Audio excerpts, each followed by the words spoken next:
Debt freedom is often framed as a math problem: interest rates, repayment, schedules, optimization. The books that actually help people get out of debt fast understand something deeper.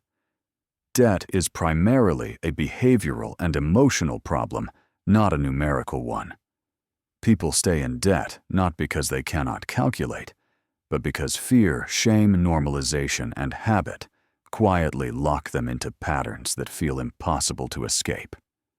The most effective debt freedom books do not start with spreadsheets. They start by changing how you see debt yourself and the urgency of reclaiming control. The first book that has helped millions escape debt quickly is The Total Money Makeover by Dave Ramsey. Its power lies in clarity, not sophistication. Ramsey treats debt like an emergency, not a lifestyle choice. He rejects nuance intentionally, because nuance is often how people justify staying stuck. Credit cards, car loans, personal loans, and consumer debt are framed as chains, not tools. The famous debt snowball method, paying off the smallest balances first regardless of interest rate, works because it rebuilds belief. Momentum matters when confidence is broken. This book accelerates debt payoff by removing indecision and replacing it with a single emotionally sustainable plan. Another essential book is Your Money or Your Life by Vicki Robin and Joe Dominguez. While not marketed as a get-out-of-debt fast guide, it attacks the root of debt more effectively than most tactical books. By redefining money as life energy, this book forces readers to confront the true cost of debt in years of their lives. Many people eliminate debt rapidly after reading it because spending loses its emotional grip. When every purchase is measured in hours of life, unnecessary debt becomes intolerable. This book speeds debt freedom by transforming desire, not by enforcing deprivation. The third book that plays a critical role is The Millionaire Next Door by Thomas J. Stanley and William D. Danko. This book removes one of the strongest forces keeping people in debt: social comparison. It reveals that most truly wealthy people avoid debt, live modestly, and reject status consumption. For someone trying to get out of debt, this realization is liberating. You stop trying to look normal in a culture where normal is financially broken. Once comparison fades, aggressive debt payoff becomes easier because there is nothing left to prove. Another influential book is I Will Teach You to Be Rich by Ramit Sethi, particularly its sections on automation and conscious spending. While not anti-debt in the same absolute way as Ramsey, it provides practical systems that prevent relapse. Sethi shows how to automate bills, negotiate rates, and focus on big wins rather than small sacrifices. For people overwhelmed by debt logistics, this book accelerates progress by reducing friction. Debt payoff becomes a background process rather than a daily emotional battle. Finally, Rich Dad, Poor Dad by Robert Kiyosaki plays an indirect but powerful role in debt freedom. When read responsibly, it reframes debt as a consequence of working for money rather than owning cash flow systems. Many people accelerate debt payoff after reading this book because they stop justifying consumer debt as normal and begin seeing it as an obstacle to ownership and independence. However, this book must be read after discipline is established. Without restraint, its ideas can be misused. Used correctly, it provides motivation to eliminate debt quickly, so capital can later be redirected toward assets. Part 1 shows that the books which help people get out of debt fast do so by attacking beliefs, not just balances. They create urgency without panic, discipline without shame, and momentum without burnout. They remove rationalizations, redefine normal, and restore a sense of agency that debt slowly erodes.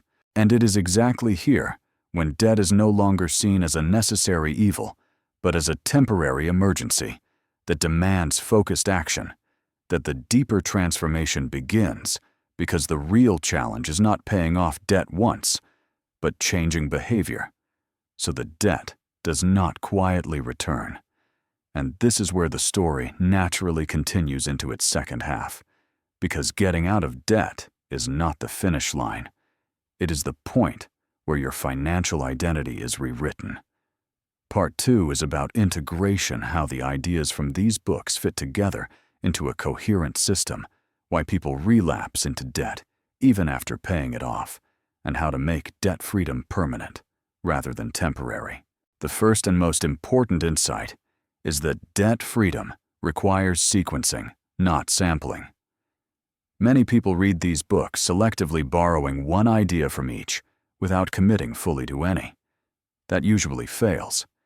The fastest path out of debt follows a clear order. The total money makeover comes first because it creates urgency and behavioral momentum. When you are in debt, optimization is irrelevant. What matters is action focus and speed. Ramsey's rigidity is not a flaw in this phase. It is the cure for indecision. You stop negotiating with yourself and start executing. Next, your money or your life reinforces the process by attacking desire itself. As balances shrink, temptation returns. This is where many people slow down or justify new spending. Reframing money as life energy keeps urgency alive without burnout. It ensures that debt payoff is not fueled by guilt or fear, but by clarity. You are not being good with money. You are reclaiming your time and future.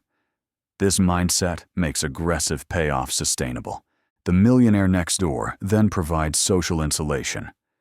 One of the fastest ways people fall back into debt is by trying to look normal again once pressure lifts.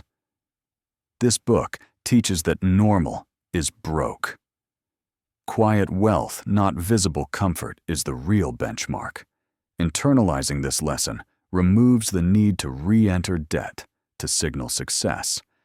It replaces social validation with independence, which is essential for staying debt-free long-term.